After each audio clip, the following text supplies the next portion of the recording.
High বন্ধুরা, সবাই কেমন আছো? আশা করি সবাই খুব ভালো আছো। তো আমি এই গরমে খুব ভালো নেই। তো যাই হোক, অনেকদিন পরে আমি ব্লগ ভিডিও ছাড়ছি, কারণ এই কটা দিন আমি অসুস্থ ছিলাম। তো আজকের পর থেকে আবার তোমরা নতুন নতুন ব্লগ পাবে। তো আজকের বর্মশাই ঘরে ছিল, টাটকা মাছ কিনে এনেছিল। তো আমি এখানে সবজি দিয়ে মাছের ঝোল করব। ভাতটা আমার হয়ে গেছে, আর এখানে কুমড়ো দিয়ে, আলু দিয়ে আর বিম কড়াই বটবটি দিয়ে চচ্চড়ি করবো।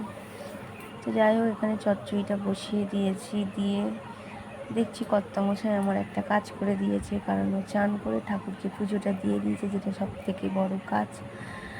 তারপরে কর্তামশাইয়ের জন্য আমি আসন পেতে ভালো করে যত্ন সহকারে খেতে দিচ্ছি, কারণ কর্তামশাই প্রতিদিন তাড়াহুড়োর মধ্যে খেয়ে ডিউটি চলে যায়। তো আজ যেহেতু ঘরে আছে, তো সেই জন্য ভালোবেসে খেতে দিচ্ছি, যাতে শান্তি মনে খেতে পারে। আর আমরা যখনই খাই, আমরা দুজনে একসাথেই ভাত খাই, সে যতই দেরি হোক বা যতই তাড়াতাড়ি হোক। আমরা দুজনকে ছাড়া একসাথে ভাত খেতে পারি না। তো একটা লেবু দিয়ে দিলাম। গরমের সময় লেবু দিয়ে যে কোনো মাছের ঝোল বলো, ডাল বলো, লেবুটা খুব ভালো লাগে গরমকালেতে।